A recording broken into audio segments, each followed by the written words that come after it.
عليكم مشاهدي الكرام، كي دايرين؟ لاباس عليكم؟ هانيين صحيحه لاباس؟ كي دايرين مع شي برد؟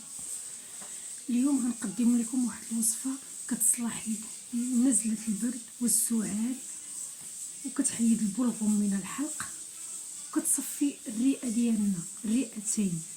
وهاد الوصفه كتكون من البرتقال او المندرين ومن مسمار القرنفل، غير شي وحيدات قلال، ومن الكركم الخرقوم البلدي، ومن الزنجبيل سكينجبير. وغادي نحلوها بالعسل، اللي عنده العسل الاحمر يديروا، اللي عنده العسل العادي يديروا على حساب. وهاد الوصفه راه كتكون سخونه، كنسخنوها شويه فوق النار. من بعد ما غسلنا البرتقال ديالنا غادي نعصروه، نحطوه على هذا الشكل، وغادي نعصروه فهاد العصاره. من بعد ما عصرنا البرتقال ديالنا غنديروه في هاد الكاسرونه، غنديرو عليه الكركم او الخرقوم البلدي، داك الجهد اللي بغيتو، ما تكثروش بزاف. راه هاد الخرقوم، هاد الكركم راه صحي، مزيان للصحه، مزيان فيه المنافع وفيه فيتامينات.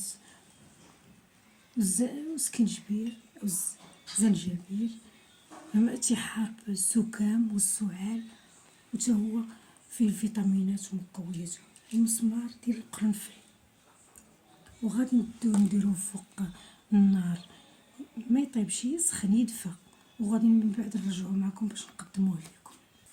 من بعد ما غلى لينا الوصفه ديالنا ديال البرتقال، ماشي غلا، يسخناه، حيت الا غليناه بزاف كيمشي المفعول ديالو، كتمشي دوك الزيوت الطياره اللي فيه.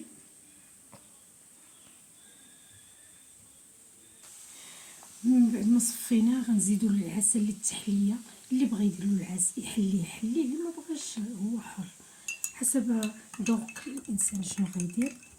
غير شويش ديال العسل، حيت الوليدات ما كيبغوش يشربوه، تيكون شويه فيه شويه د المراره، ما كيبغوش يشربوه.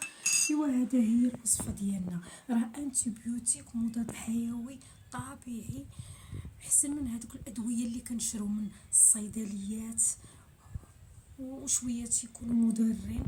راه البرتقال راه هائل، راه فيه فيتامين سي، وفيتامين سي هذا وقته، ودابا موجود في الاسواق في متناول الجميع. راه دواء رائع، صيدليه ربانيه، غنستعملوه، ما كنبقاو نمشيو الادويه وداكشي، وكنبعدوا على داكشي ديال اجدادنا، داكشي ديال والدينا واجدادنا الطبيعي، ما كنلتاجؤوش ليه، بالعكس نلتاجؤوا لهادشي.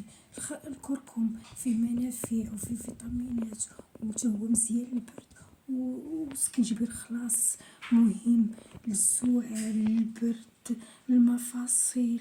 هو الكركم مزيان للمفاصل بزاف، وفي هاد البرد راه فيتامين دي شويه كينزل الانسان، نعوضوه بهاد الاعشاب.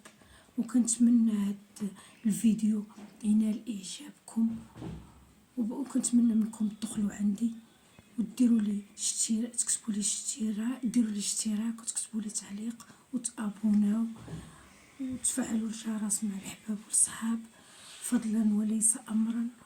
وكنتمنى ينال اعجابكم ونكون خفيفه وظريفه على قلوبكم. وراه تعطلت عليكم شويه لظروف حاسمه، غبرت عليكم، وكنتمنى تكونوا نتوما وحبابكم وخوتكم ووليداتكم بالصحه وبالسلامه والهنا وراحه البال.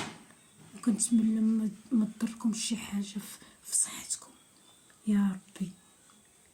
بسلام عليكم، خليت لكم الراحه.